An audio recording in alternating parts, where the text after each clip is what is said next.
yıllarcım Yüreğim gapirar sensiz. Eslaysanmi biz orzu qilgan kunlarni?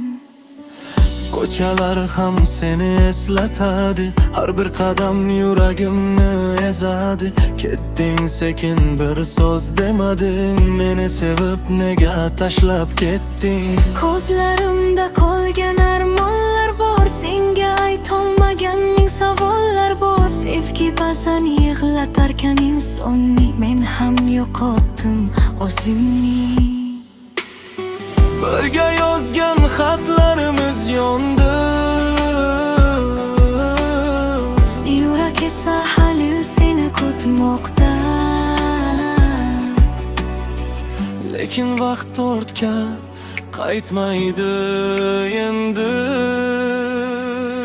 Hayır sevgim, hayır sevgilim, bizni ayirdi taqdir yo'limizni. Yurak yig'lar, ko'zlar yashirin, sevganim sensan baribir. Hayır sevgim, unutolmayman sening ismingni yurakdan o'chirmayman. Bir kun balki yana uchrashamiz, lekin bugun hayır sevgilim. Yomg'ir yog'sa seni sog'inaman, har bir kuyda seni eslayman. Kulganing ham qulog'imda hali, sensiz o'tmas bo'ldi tunlarim. Bu xilaqni senda ko'rgandim, kelajagimni senda bilgandim. Ammo sevgi sinar ekan ba'zan, biz yutqazdik sukut sabab.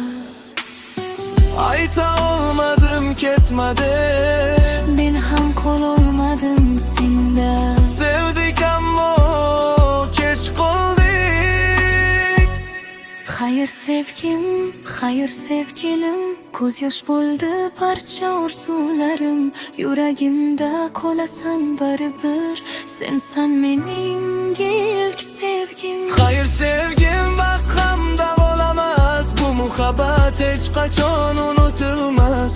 Osmon ostida ikki yurakjin bir-birini sevadi hanuz. Agar eshitsang, Meni unutma, sen ham baxtli bo'l sevgim. hayır sevgilim, hayır sevgilim, bizni ayirdi taqdir yo'limizni. Yurak yig'lar, ko'zlar yashirin, sevganim sensan baribir. Hayır sevgim, unutolmayman sening ismingni yurakdan o'chirmayman. Bir kun balki yana uchrasharmiz, lekin bugun